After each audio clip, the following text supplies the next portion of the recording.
Yo guys, it's Yuridan Yuji and today we're diving into the restoration of my Galaxy Pegasus.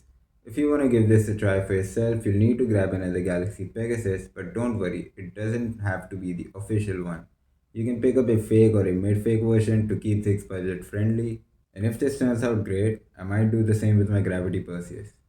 But anyway, let's jump right into it. Here's what you'll need for this project.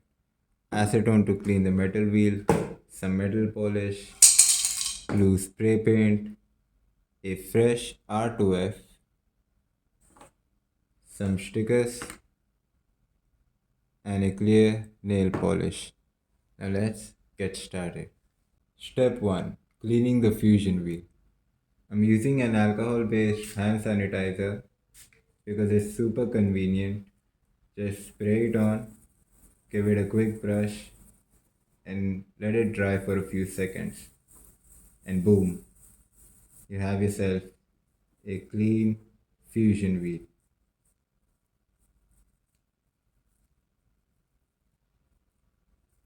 Step 2. Polishing the metal wheel.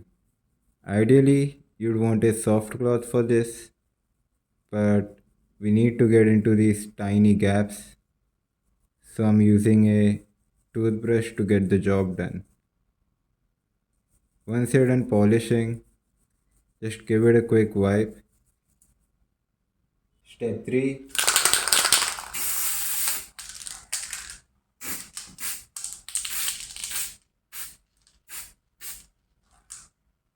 Let it dry for a bit. We don't want to rush the process, so let the paint settle before moving on to step 4. Applying the stickers. This is definitely the most tedious part of the process, but it's worth it for that clean, finished look.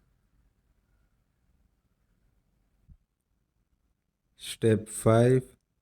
Applying a clear coat of nail paint. This is really just to protect the stickers, but if you feel like skipping the fusion wheel, you can do so. I'll let it dry for a few minutes and then I'll switch to a fresh R2F. And there you have it. Doesn't it look awesome?